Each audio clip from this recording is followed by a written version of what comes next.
Hi hello నమస్తే. మనకి ఏపీపీఎస్సీలో job క్యాలెండర్లో 243 సిడిపిఓ ఈఓ సూపరింటెండెంట్ పోస్టులు వస్తాయని చెప్పి అందరూ కూడా చాలా హోప్తో ఉన్నారు.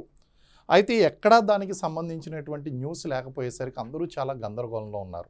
నాకు చాలామంది ఫోన్స్ చేసి సార్ జాబ్ క్యాలెండర్లో వీటి యొక్క ప్రసక్తి ఎక్కడా లేదు, ఏంటి మాకు ఉమెన్ అండ్ చైల్డ్ వెల్ఫేర్ డిపార్ట్మెంట్లో ఉన్నటువంటి 243 పోస్టుల గురించి గవర్నమెంట్ మర్చిపోయిందా, అసలు ఏం జరుగుతుంది దీని మీద అని చెప్పేసి అడుగుతున్నారు. చాలామందికి చాలా అపోహలు కూడా ఉన్నాయి. వాటినన్నిటినీ కూడా క్లియర్ చేస్తూ ఒక బిగ్ అప్డేట్ మీకు ఇవ్వబోతున్నాను. అలాగే ఈరోజు ఆంధ్రజ్యోతి పేపర్ చూసినట్లయితే మీకు ఆంధ్రజ్యోతి పేపర్లో కూడా మీకు దీని మీద ఒక కథనం అనేటువంటిది ప్రచురించడం జరిగిందండి. సో మీరందరూ కూడా మీ అందరి అప్డేట్ కోసం దీన్ని మీకు ఇస్తున్నాను.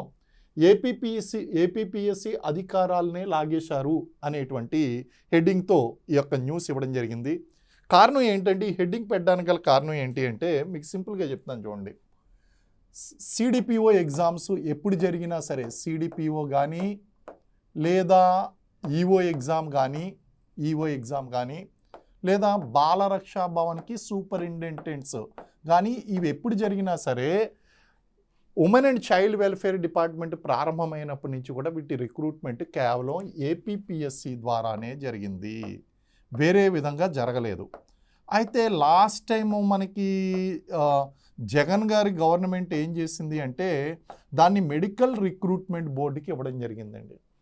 ఒక జీవోనే రిలీజ్ చేయడం జరిగింది. అయితే ఒక పక్కన మెడికల్ రిక్రూట్మెంట్ బోర్డుకి ఇవ్వడాన్ని చాలామంది ఆక్షేపిస్తూ కొంతమంది కోర్టుకు కూడా వెళ్ళారు. దీన్ని మెడికల్ రిక్రూట్మెంట్ బోర్డుకి ఇవ్వకూడదు, ఏపీపీఎస్సీ చేతనే రిక్రూట్మెంట్ చేయించాలి అని చెప్పి దానికి కౌంటర్ దాఖలు చేయమని చెప్పేసి అక్కడ డిపార్ట్మెంట్ని అడగడం జరిగింది. డిపార్ట్మెంట్ దీని మీద ఎటువంటి కౌంటరు దాఖలు చేయలేదు. సో ఒక పక్కనేమో ఈ సిడిపిఓ పోస్టులు మనకు ఉన్నటువంటి పోస్టులు ఎన్ని అంటే 61 పోస్టులు ఉన్నాయి. ఈఓ పోస్టులు 161 పోస్టులు ఉన్నాయి. అండ్ మనకి సూపరింటెండెంట్ పోస్టులు 21 ఉన్నాయి.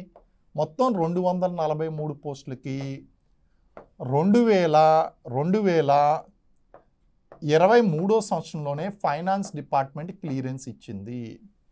ఇప్పుడు ప్రత్యేకంగా మళ్ళీ క్లియరెన్స్ ఇవ్వాల్సినటువంటి అవసరం లేదు. ఆల్రెడీ 2023లోనే వీటిని రిక్రూట్మెంట్ చేయండి అని చెప్పేసి జగన్ ప్రభుత్వము అప్పట్లో ఈ క్లియరెన్స్ అనేటువంటిది ఇవ్వడం జరిగింది పాత సీఎం గారి టైంలో.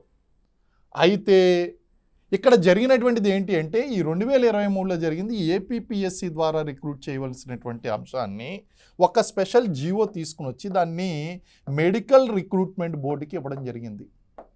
మెడికల్ రిక్రూట్మెంట్ బోర్డు ఎటువంటి చేస్తుంది అంటే వాళ్ళకి గతంలో ఎప్పుడు కూడా సిడిపి ఉద్యోగాలు ఎప్పుడు చేయలేదు. వాళ్ళు చేయాలి అంటే కనుక ఏఎన్ఎంలు లేకపోతే డాక్టర్సు ఇలాగ మెడికల్ సర్వీసెస్కి సంబంధించినటువంటి వేకెన్సీస్ రిక్రూట్ చేసేటువంటి కెపాసిటీ ఉన్నటువంటి బోర్డు అది. అయితే మెడికల్ రిక్రూట్మెంట్ బోర్డు ఏం చేసిందంటే మేము గతంలో ఎప్పుడూ కూడా ఈ యొక్క ఉమెన్ అండ్ చైల్డ్ వెల్ఫేర్ డిపార్ట్మెంట్కి చెందినటువంటి పోస్టులను మేము ఎప్పుడూ రిక్రూట్ చేయలేదు, మేము అది చెయ్యలేము అని చెప్పి ఒక లెటర్ రాసినప్పటికీ లాస్ట్ అక్టోబర్లో గవర్నమెంట్ ఏం చేసింది అంటే ఒక జీవో రిలీజ్ చేసేసింది. ఇది మెడికల్ రిక్రూట్మెంట్ బోర్డు చేత రిక్రూట్ చేయాలి అని చెప్పి లాస్ట్ గవర్నమెంట్లో ఇది చేయడం జరిగిందండి.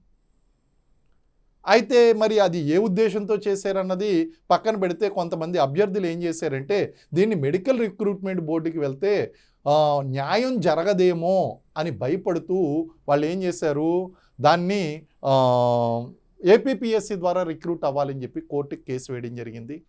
ఆ కేసు వేసినప్పుడు హైకోర్టు ఏం చెప్పిందంటే దానికి కౌంటర్ దాఖలు చేయమని చెప్పిందండి. ఆ కౌంటర్ని ఇప్పటి వరకు కూడా డిపార్ట్మెంట్ దాఖలు చేయలేదు. దాంతో ఈ పోస్టులు అనేటువంటి పెండింగ్లో పడిపోయినాయి. కాబట్టి ఈ 243 పోస్టులు కూడా ఇప్పుడు జాబ్ క్యాలెండర్లో లేకపోవడానికి కారణం ఇది.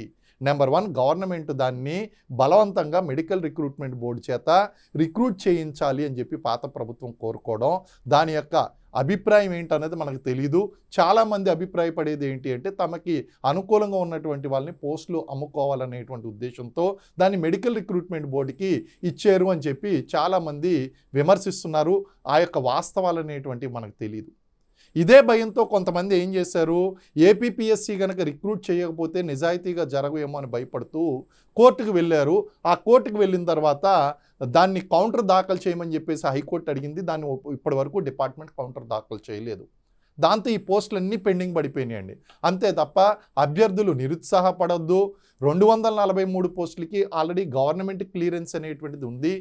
ఇది అభ్యర్థుల యొక్క బాధను అర్థం చేసుకుని ఇప్పుడు జాబ్ క్యాలెండర్ రిలీజ్ చేస్తున్నటువంటి తరుణంలో వీటిని కూడా ఇంక్లూడ్ చేయాలి, లేదా వీటికి ఆక్సిలరీగా మళ్ళీ జాబ్ క్యాలెండర్కి అనుబంధంగా ఒక జియో అనేటువంటి ఒక అనుబంధంగా రిలీజ్ చేసి వీటిని కూడా ఇంక్లూడ్ చేయాలి. త్వరలోనే ఈ పోస్ట్ను రిలీజ్ చేస్తే కనుక, ఎందుకంటే ఇప్పుడు ఎన్నో పథకాలు, మన మహిళా పథకాల గురించి, చైల్డ్ పథకాల గురించి మనం మాట్లాడుతున్నాం. అలాగే మహిళా సంక్షేమం గురించి, బాలల సంక్షేమం గురించి రాష్ట్రంలో మాట్లాడుతున్నాం. సిడిపిఓలు, ఈఓలు లేకపోతే కనుక ఈ సంక్షేమం అనేటువంటిది వెనకబడుతుంది.